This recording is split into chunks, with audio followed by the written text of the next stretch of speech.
pongo una tabla comparativa entre insuficiencia y estenosis y los aspectos clínicos más importantes. Vamos a ir abordando cada uno de ellos. Como definición, nos dice que es el defecto de cooptación o el cierre anómalo en las valvas mitrales durante la sístole. Esto quiere decir que va a haber una alteración tanto anatómica y funcional del aparato valvular mitral que nos va a provocar pues un reflujo de sangre que va a ir desde el ventrículo izquierdo hasta la aurícula izquierda durante la sístole ventricular. Déjenme abrir un documento de Word.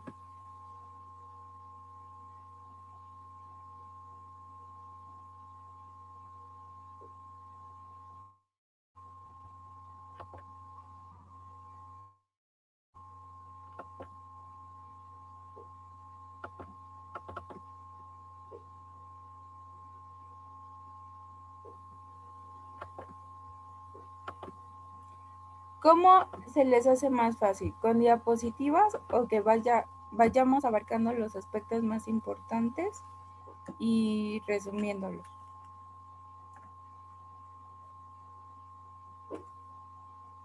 Con diapositivas.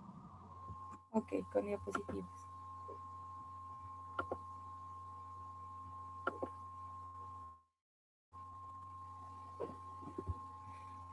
Ok, entonces ya se los mencioné, ¿no? Va a ser una alteración tanto anatómica como funcional del aparato valvular mitral, que va a provocar un reflujo de la sangre desde el ventrículo izquierdo hasta la aurícula izquierda durante la sístole ventricular. ¿De qué va a depender el correcto funcionamiento de estas válvulas? Pues del primero que no haya un fallo en el aparato subvalvular, que haya un alineamiento adecuado de los músculos papilares y una cooptación correcta de los bordes de las valvas, que me va a provocar tanto un aumento del volumen y presión tanto de la aurícula izquierda y obviamente va a haber una disminución del volumen que va a expulsar mi ventrículo izquierdo hacia la aorta y hacia la circulación periférica. Este es en cuanto a definición. Epidemiología, ¿por qué tiene signos de interrogación? Porque Doctora, disculpe, depende mucho. perdón, ¿está proyectando las diapositivas? Sí, Ah, es que no se ve, bueno, yo solo veo el documento de Word. Sí, yo también solo veo el Sí, documento de doctora, Word. solo aparece el documento de Word.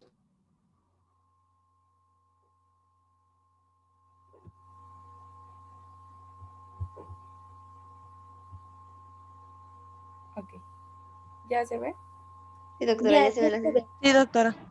Ok, perfecto, gracias. Porque, les decía que va a depender mucho del estudio que se utilice para saber la prevalencia de la insuficiencia mitral en cuanto a otras patologías. Puede haber patologías aunadas a la insuficiencia mitral, a la población que se esté estudiando y a los factores condicionantes que tenga esta población. Y al estudio diagnóstico, ¿sale? Depende mucho de estos 4 factores para abordar el aspecto de la epidemiología.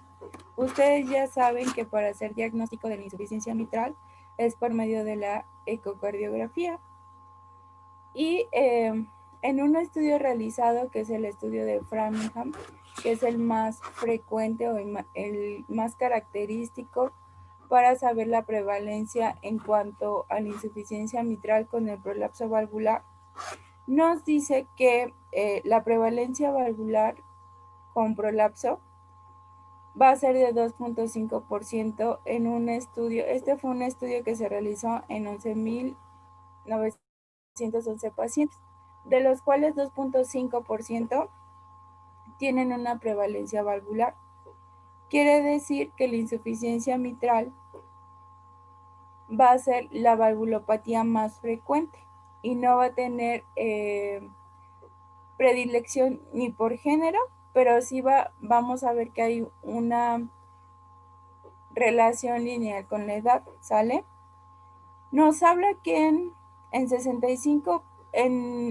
pacientes mayores de 65 años se presentó un 2% de insuficiencia mitral con prolapso valvular, pero en pacientes mayores de 75 años se presentó en un 13.2%. Quiere decir que a mayor edad, mayor prevalencia de tener una insuficiencia mitral con un prolapso valvular, ¿sale?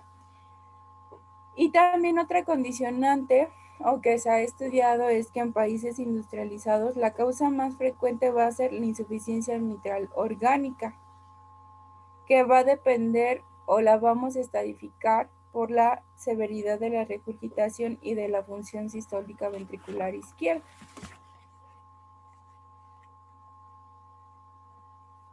En este estudio de Framingham nos habla que el factor de riesgo más predisponente para un prolapso valvular mitral va a ser la filamina A, que nos puede condicionar a un prolapso con o sin etiología, ¿sale? Sin etiología hablamos de un prolapso valvular mitral primario y con etiología hablamos de un prolapso valvular mitral secundario. Y aquí entran casi todas las enfermedades del tejido conjuntivo, como la osteogénesis imperfecta o puede ser debido también a un síndrome de Marfan o un síndrome de Danos tipo 4. También otra condicionante u otra patología que se ha estudiado para ver la prevalencia de la insuficiencia mitral va a ser la calcificación del anillo mitral. Y esta casi siempre está dada por una lesión degenerativa. Y la insuficiencia mitral orgánica, que me condiciona o está dada casi siempre por una cardiopatía reumática, un proceso infeccioso como puede ser la endocarditis infecciosa o por una cardiopatía congénita, que hablamos casi siempre de un defecto en el septo auriculoventricular. De todos estos estudios y de todas estas clasificaciones, se dedujo que a mayor edad, mayor prevalencia, que los países industrializados son los más propensos a tener una insuficiencia mitral con un prolapso de la válvula mitral. Y aquí hablamos de la clasificación orgánica de la insuficiencia mitral. Y que el estudio confirmatorio para saber la epidemiología de la insuficiencia mitral va a ser el ecocardiograma, ¿sale? Hablando de etiología, la etiología puede ser orgánica y funcional. Orgánica, casi siempre van a ser anormalidades de las valvas y de las cuerdas tendinosas o que haya una anormalidad de ambas. Puede estar condicionada por la fiebre reumática, la ruptura o disfunción de las cuerdas tendinosas, la endocarditis y la calcificación del anillo. Y funcional, hablamos de una disfunción ventricular con dilatación del anillo o una miocardiopatía dilatada o hipertrofia con una insuficiencia aórtica y dilatación de la aurícula derecha. Entonces, si ustedes se dan cuenta, puede haber una insuficiencia mitral con una insuficiencia aórtica y hablamos de una doble lesión valvular, ¿sale? Y también las podemos clasificar tanto agudas como crónicas. En agudas vamos a ver que no entran mecanismos compensatorios, van a estar ausentes, mientras que en la crónica ya hay mecanismos compensatorios y por ende la adaptación tanto de presión como de volumen va a ser gradual. ¿Cuáles van a ser las causas más importantes de una insuficiencia mitral aguda? La ruptura de cuerdas tendinosas y que no haya una correcta alineación de los músculos papilares, mientras que de la insuficiencia mitral crónica va a ser la enfermedad degenerativa, ¿sale? En cuanto a la aguda, podemos tener una endocarditis, un prolapso mitral o un traumatismo no penetrante de primera instancia que nos pueda condicionar una insuficiencia mitral aguda, mientras que en la crónica puede ser una calcificación extensa del anillo mitral, la fiebre reumática o también aquí entraría ya una miocardiopatía dilatada o isquémica que nos condiciona la dilatación del ventrículo izquierdo. Esas son las patologías más frecuentes, tanto para la insuficiencia mitral aguda como de la crónica. Entonces, acuérdense, la aguda va a ser súbita, mientras que la crónica entran como tal mecanismos compensadores.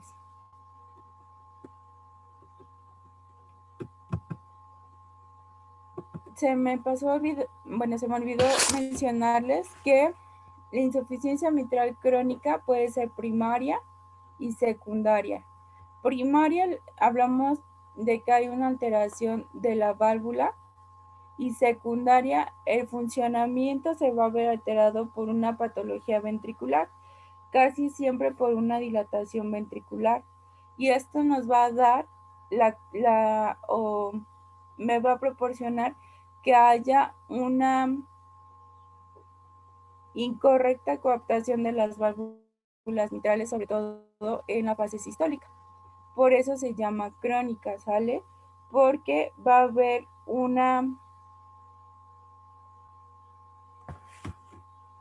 un proceso largo que va a ser casi siempre degenerativo, que me condicione una incorrecta coaptación de las válvulas mitrales.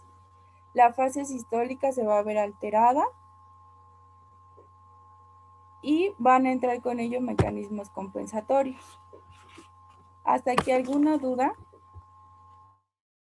No, doctora. Hablando de fisiopatología, vamos a ver que en sístole va a haber un aumento de la poscarga y obviamente del volumen regurgitante. Y en diástole va a haber una sobrecarga de volumen y un aumento de la presión intracavitaria, ¿sale? Y el volumen de regurgitación obviamente va a estar alterado. En cuanto ustedes ya leyeron que va a haber insuficiencia mitral tanto aguda como crónica. En cuanto a la aguda, vamos a tener síntomas tanto anterógrados como retrógrados. Acuérdense que la causa primaria de fallecimiento en nuestros pacientes va a ser un edema agudo pulmonar con un shock cardiogénico. ¿Cómo es que se lleva el edema agudo pulmonar? Vamos a tener un aumento súbito de la presión y volumen en la aurícula izquierda, con una mala adaptación de la aurícula izquierda, obviamente, y que nos condiciona una hipertensión venocapilar a gran escala, con ello un edema agudo pulmonar. Y el shock cardiogénico va a estar dado por una disminución en el flujo efectivo, con una disminución en el volumen latido con caída del gasto cardíaco y por ende el shock cardiogénico. Aquí les voy a poner los principales mecanismos fisiopatológicos de una insuficiencia mitral aguda y de una insuficiencia mitral crónica.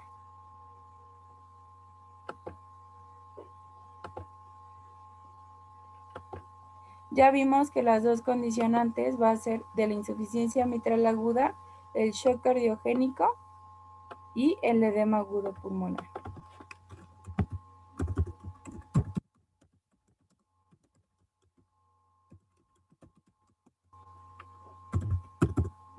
Vamos a ver los de la insuficiencia mitral aguda, lo que les acabo de explicar.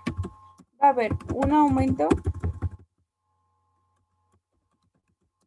de la presión de la aurícula izquierda, ¿no? Que nos condiciona a un aumento de volumen, obviamente. Si hay un aumento de presión, va a haber un aumento de volumen en la aurícula izquierda. Esta me va a dar una mala adaptación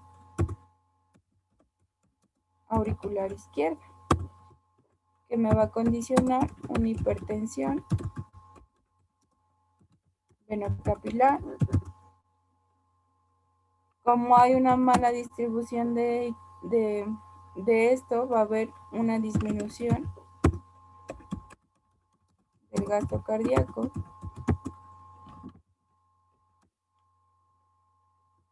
Si hay una disminución del gasto cardíaco, va a haber una disminución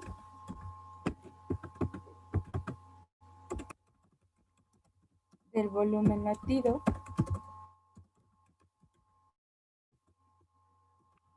y una disminución del flujo efectivo. ¿Alguien sabe qué es el flujo efectivo?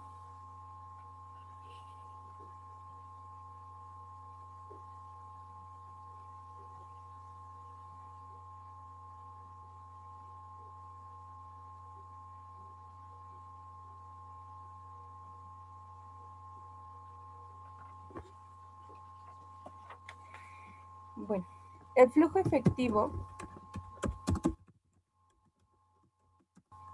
va a ser el volumen de sangre que se va a inyectar a través de la válvula aórtica.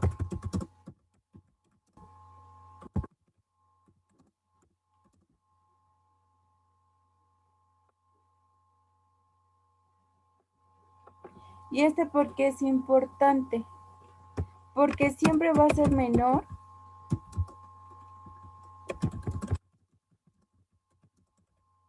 que el volumen sistólico total del ventrículo izquierdo. Ahora, ¿qué es el volumen regurgitante?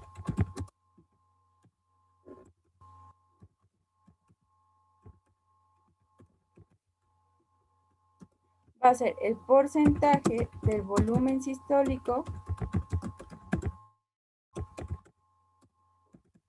total, ¿sale? O va a ser el porcentaje del volumen sistólico total, o también lo pueden encontrar como la fracción regurgitante. ¿Y por qué les menciono esto? Porque con la sumatoria del flujo efectivo más el volumen regurgitante, podemos estadificar la gravedad, o nos da la gravedad de la insuficiencia mitral aguda. Por eso es importante saber qué es un flujo efectivo sistólico y el volumen regurgitante. ¿Dudas de esto? Doctora, entonces el flujo efectivo sistólico sería como la fracción de eyección del ventrículo izquierdo. No.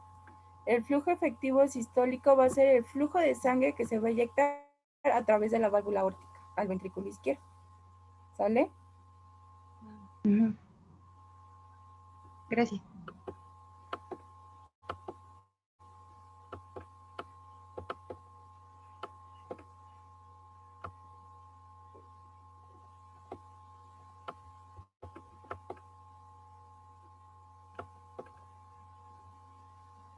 Ok. Ay, se me olvidó todo.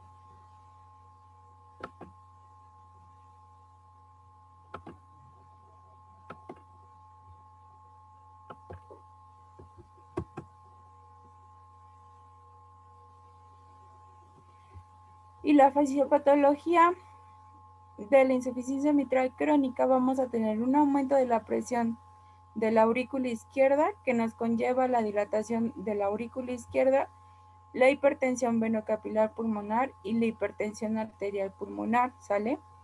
Que nos va a dar síntomas retrógrados, que va a ser la disfagia, trastornos del ritmo que casi siempre se manifiestan por palpitaciones, disnea o tos e hipertrofia del ventrículo derecho, esto ya en casos extremos, conjunto a la hipertensión arterial pulmonar.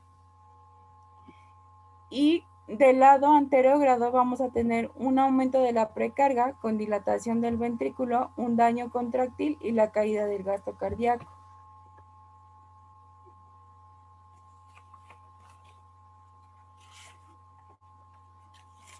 ¿Qué es lo que me va a condicionar?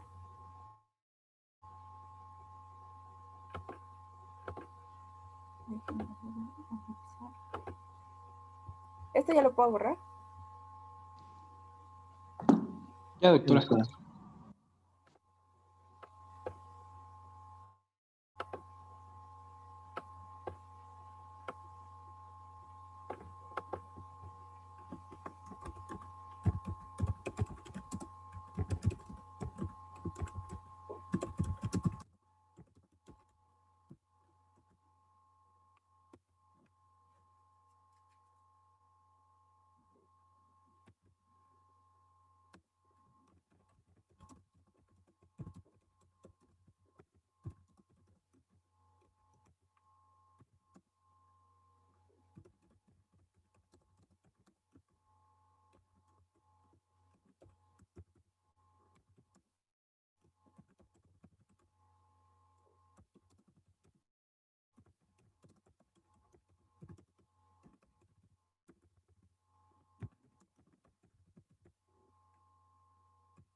Ok.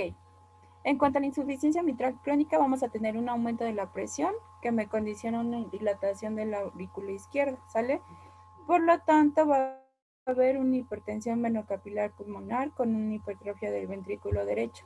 Ya vimos que si hablamos de que hay una afección del ventrículo derecho, el ventrículo izquierdo, por ende, casi siempre va a estar afectado, ¿no?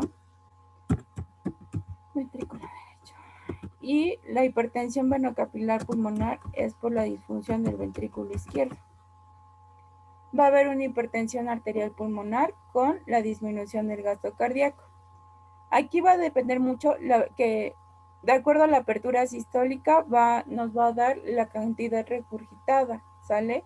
O los grados de, pues sí, de regurgitación del ventrículo izquierdo. Vamos a tener como propiedad fisiopatológica en la insuficiencia mitral crónica, que es debido a una sobrecarga del volumen en el ventrículo izquierdo, que esto nos va a condicionar una hipertrofia excéntrica compensadora. ¿Por qué? Porque va a haber o vamos a darnos cuenta que la eyección de sangre va de una cámara de bajo presión, como es la aurícula izquierda, que nos va a determinar la disminución de la poscarga como un bajo estrés sistólico ventricular. Esto nos va a generar 3 cambios a nivel ventricular. Uno va a ser cambios en la geometría ventricular por la dilatación, ¿sale? Una hipertrofia inadecuada, obviamente porque va a haber mayor volumen, mayor presión, y un aumento del estrés parietal, que eso nos condiciona a un deterioro progresivo de la contractilidad miocárdica.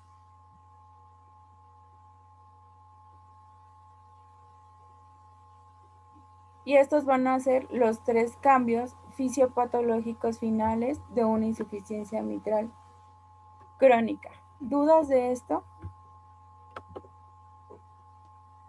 No, doctora. ¿Ya lo puedo borrar?